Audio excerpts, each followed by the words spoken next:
Harlan Ellison's Dangerous Visions is the best-selling science fiction anthology of all time. Learn more about this remarkable man in Masters of Fantasy, Harlan Ellison. Check your local listings for times. This weekend on the Sci-Fi Channel, there is an incredible 2-hour special in the Sightings series. The show is called Bioperfection, Building a New Human Race. It explores whether our species is prepared to face the moral and ethical consequences brought about by explosive advances in technology.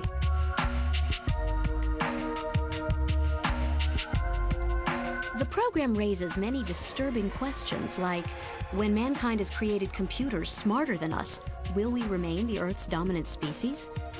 When we have unleashed armies of artificially intelligent robots to fight our wars, will they turn on their creators? We should always have the plug and be ready to pull it once we have machines that have a will of their own, that are stronger than us, that are perhaps smarter than us, and have desires other than our own. When computers can be hooked up to the brain, will each of us have access to global knowledge? Or will we face mind control and loss of privacy in our thoughts? The executive producer of this mesmerizing and sobering special is Henry Winkler. Yes, that Henry Winkler. And he's dropped by to talk to us.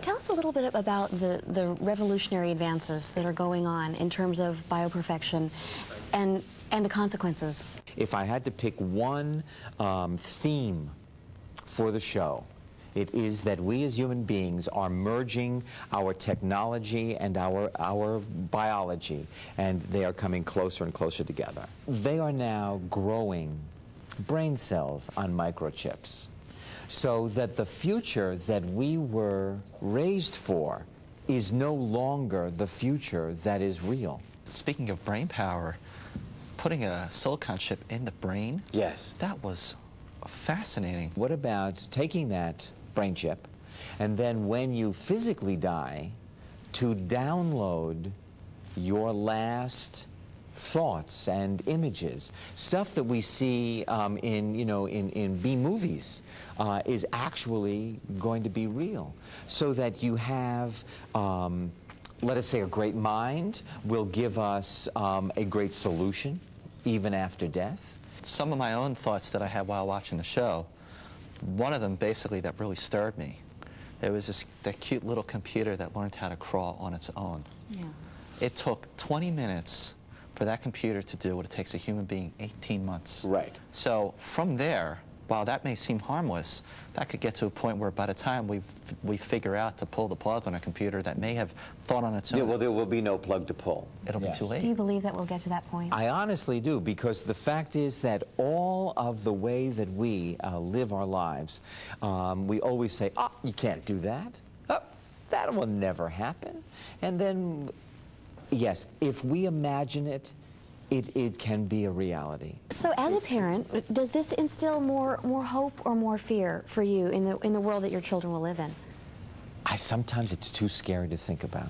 It's and scary. Sometimes it is so fascinating that I wish that I could be like Frozen, like Walt Disney, and yeah, come back and see what will be in 100 years. Stephen Hawking had some other great points, like, he'd rather keep his thoughts to himself.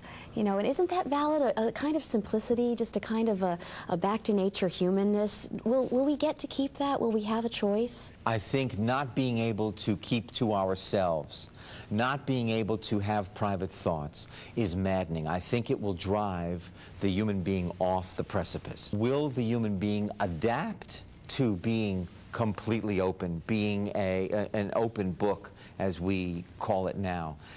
Possibly that will be so much a part of the way it is. It's hard for me to let go of the concept that no matter where we go, that the spirit, the will, the soul will not bubble to the surface and override Big Brother.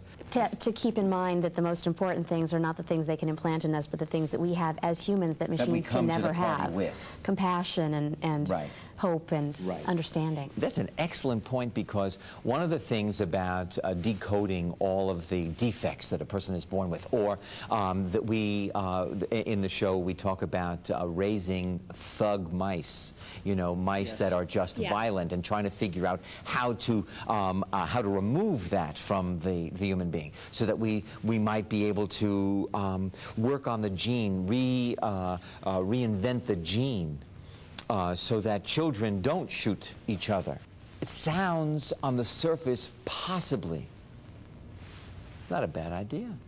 Yeah, it sounds like a good idea. Right, it sounds like a good idea, getting rid of illness, getting rid of the violent nature that we must live together as a team. But is there a cost? As in Nazi Germany, you know, they had these same kind of, this is how you must be. Right, and what happens when it goes awry? What happens if that power gets in the wrong hands? Okay. Because had that technology existed in the 30s and 40s, we might not be here. Right. What happens if the wrong hands are in a very good person who just makes a decision that might not ultimately end up like with a good result? Henry, thank you so much for being here and for this fascinating piece of work. I loved being here. Thanks a lot. It's been great. You've got to watch the new Sighting specials, Bioperfection, Building the New Human Race, this weekend on the Sci-Fi Channel. Be sure to log on to the Dominion and check out these cyber events. Enter the Dominion at www.sci-fi.com.